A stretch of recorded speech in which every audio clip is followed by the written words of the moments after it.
Di tepi taman bermain, Rico, robot kecil dengan mata besar, terpaku mengamati anak-anak manusia yang bermain dengan gembira. Tawa anak-anak bergema di udara, memenuhi hati Rico dengan rasa iri dan penasaran yang mendalam. Rico memasuki bengkel tua yang berantakan, mencari jawaban di tengah kekacauan. Di dalam bengkel, Profesor Arya sibuk bekerja di mejanya, dikelilingi oleh peralatan yang tak terhitung jumlahnya. Dengan nada penuh harap, Rico bertanya, "Profesor, bisakah Anda mengubah saya menjadi manusia?" Profesor Arya menjawab dengan bijak, "Menjadi manusia bukan hanya tentang mengubah bentuk, Rico.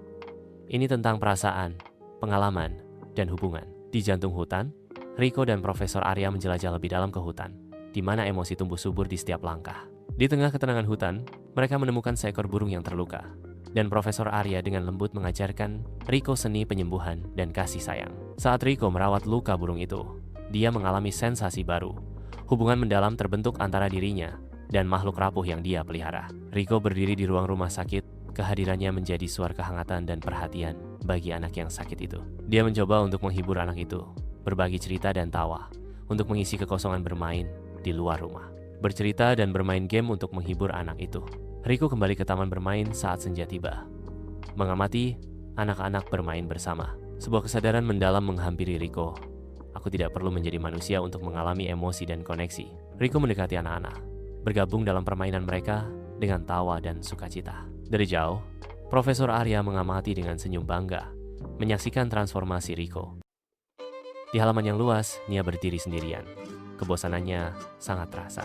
Matanya berbinar saat dia melihat dinding tua yang tertutup tanaman merambat. Percikan rasa ingin tahu menariknya lebih dekat ke dinding misterius itu. Nia menemukan sebuah pintu tersembunyi yang tertutup oleh tanaman merambat, mengungkap sebuah taman yang terlupakan. Dia melangkah ke taman yang sekarang tumbuh terlalu lebat dan sunyi. Keadaan taman yang terbengkalai membangkitkan rasa sedih dalam diri Nia. Di taman rahasia, Nia bertemu dengan Rico, seekor tupai kecil yang lincah, dan Huhu, seekor burung hantu bijaksana. Di bawah terik matahari, Rico dan Huhu berbagi kisah tentang masa lalu taman yang gemilang, mengungkapkan bagaimana taman itu memudar menjadi tidak jelas. Dipersatukan oleh visi yang sama, Nia, Rico, dan Huhu berkomitmen untuk mengembalikan taman rahasia yang terlupakan ke kejayaannya semula. Matahari pagi menyinari taman rahasia saat Nia, Rico, dan Huhu bersatu dalam upaya bersama menghidupkan kembali taman yang terlupakan. Tawa menari di antara bunga-bunga saat taman terbangun. Setiap tetes air dan benih menjadi bukti impian bersama mereka. Dari tempat bertenggernya yang tinggi di atas sana, Huhu mengatur simfoni pertumbuhan. Arahannya membimbing transformasi taman rahasia. Taman perlahan berubah, kehidupan bermekaran kembali, sebuah bukti tawa dan kerja keras mereka bersama. Setelah berhari-hari bekerja, taman rahasia mekar kembali, hidup dan bersemangat, seolah-olah terbangun dari mimpi panjang. Nia, Rico, dan Huhu duduk, menikmati keajaiban yang telah mereka ciptakan. Di taman rahasia ini, persahabatan berkembang, dan kesendirian memudar menjadi kenangan. Rico, seekor harimau kecil, duduk sendirian di tepi sungai. Kesedihan terukir di wajahnya. Ayahnya, Raja Hutan, mengaum dengan keras dari kejauhan. Rico mencoba meniru raungan ayahnya, tetapi hanya suara kecil dan lemah yang keluar. Dia menundukkan kepalanya. Rasa malu menghampirinya.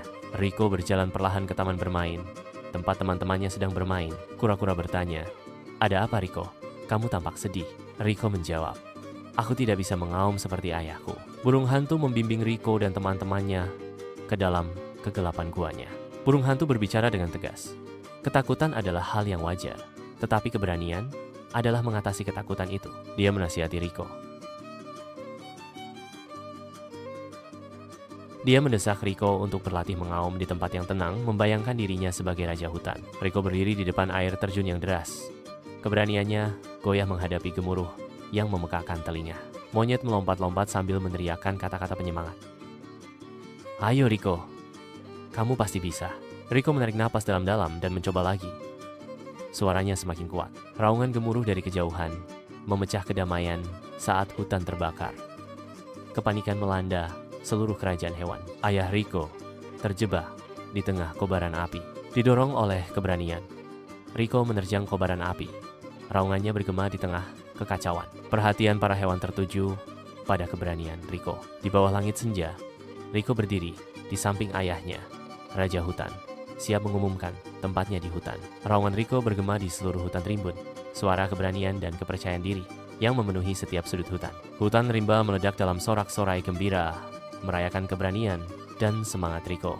Riko tersenyum lembut, memahami bahwa keberanian sejati ditemukan bukan hanya dalam raungan yang keras, tetapi dalam keberanian tindakan seseorang. Hutan itu dipenuhi dengan warna-warna cerah, hidup dengan keindahan yang mempesona. Biru melayang melalui hutan yang subur, tempat bunga bermekaran dan kupu-kupu menari. Saya berada di hutan, menyapa teman-teman saya, Cici dan Hopi. Biru terbang melintasi hutan, memperhatikan sebuah fenomena aneh. Bunga-bunga kehilangan warnanya. Cici bertanya, "Biru, apakah kamu melihat ini?" "Warnanya menghilang," Hopi berseru. "Ini sangat menakutkan. Hutan kita tidak akan sama lagi." Biru menyatakan, "Saya memutuskan untuk mencari tahu apa yang sedang terjadi." Biru mengikuti warna-warna yang memudar ke sebuah gua gelap dengan pintu masuk yang tampak menyeramkan. Di dalam, kelabu dikelilingi oleh botol-botol kaca, menjebak warna-warna curian di dalamnya. Kelabu berkata, "Aku merasa kesepian dan berpikir memiliki semua warna akan membuatku bahagia." Biru menjawab, "Warna-warna menjadi lebih indah ketika dibagikan dan dinikmati bersama." Biru dan kelabu melangkah keluar dari kegelapan gua, disambut oleh hutan yang mulai hidup. Biru memberi isyarat, mengajak kelabu untuk menyaksikan transformasi hutan yang penuh warna. Kelabu mulai mengembalikan warna-warna curian ke hutan. Warna membanjiri kembali bunga dan kupu-kupu, membangkitkan hutan kembali ke kemegahannya yang berseri-seri. Hutan kembali hidup, dipenuhi dengan warna-warna cerah. Biru, Cici, Hopi, dan kelabu tertawa saat mereka bermain bersama. Kelabu merasakan kebahagiaan, kesepiannya memudar saat dia bermain dengan teman-teman barunya. Biru menyatakan, "Kita harus selalu menghargai keindahan alam dan berbagi kebahagiaan dengan orang lain." Narasi. Semua setuju, berkomitmen untuk melindungi hutan mereka dan menjaganya tetap berwarna selamanya. Arya berjalan di antara pohon-pohon, memetik bunga-bunga hutan yang cerah. Dia tersesat. Air mata mulai mengalir di pipinya saat dia menyadari kesendiriannya di hutan yang luas. Raungan yang menggelegar bergema di seluruh hutan, mengirimkan gelombang ketakutan melalui dirinya. Arya dengan hati-hati mengintip dari balik pohon. Jantungnya berdebar kencang saat ia melihat Goro, seorang raksasa yang dihinggapi kesendirian. Meskipun takut, Arya dengan berani mendekati raksasa kesepian. Goro. Arya berjalan menuju Gua Goros, sebuah mercusuar keberanian melawan hal yang tidak diketahui. Goro berdiri terkejut, namun ekspresinya melembut saat Arya mendekat. Sebagai tanda perdamaian, Arya menawarkan bunga yang dipetiknya kepada Goro. Goro menerima bunga itu dengan hati-hati. Senyumnya mengubah wajah mengancamnya menjadi ramah. Di jantung hutan, Arya dan Goro berinteraksi erat, terjalin dalam ikatan persahabatan yang mendalam. Di antara pepohonan hijau yang rimbun, Goro dengan sabar membantu Arya mendaki. Dengan hati-hati mengarahkan kakinya agar tidak salah langkah. Saat mereka melintasi sungai berkilauan, Goro menjaga Arya dengan penuh perhatian, memastikan perjalanannya aman di air yang mengalir deras. Dalam pelukan hutan, mereka berbagi makanan sederhana dan cerita yang menghangatkan hati, menenun permadani persahabatan yang abadi dan tulus. Saat matahari terbenam di tepi hutan, Arya memeluk Goro, meyakinkannya akan kembali besok. Goro melambaikan tangan untuk mengucapkan selamat tinggal. Hatinya dipenuhi dengan persahabatan yang baru ditemukan. Goro tidak lagi merasa kesepian karena telah menemukan sahabat sejati. Kapten Bintang menatap, senyumnya mencerminkan antisipasi dari petualangan yang menanti di cakrawala kosmik. Sebuah pesawat ruang angkasa berlayar melintasi hamparan luas luar angkasa dengan janji dunia baru yang memanggil. Di ruang pertemuan pesawat luar angkasa, Kapten Bintang mengumpulkan krunya. Kapten Bintang mengumumkan, "Kita akan mendarat di planet Santus," katanya. Dia menambahkan, "Menurut laporan, planet ini memiliki sumber energi yang bisa membantu kita." Kapten Bintang dan krunya menjelajah dunia asing Santus, sebuah negeri dengan flora bercahaya dan fauna aneh. Mereka menemukan sebuah gua yang berkilauan dengan cahaya kristal energi, sebuah daya tarik yang tak tertahankan. Penjaga gua muncul, wujud mereka aneh, niat mereka bermusuhan. Jauh di dalam gua, Kapten Bintang dan timnya menghadapi pertempuran berat melawan penjaga gua. Peralatan insinyur itu berkilauan, mengalihkan perhatian makhluk-makhluk tersebut. Ilmuwan mengulurkan tangan, mencoba komunikasi damai dengan para penjaga.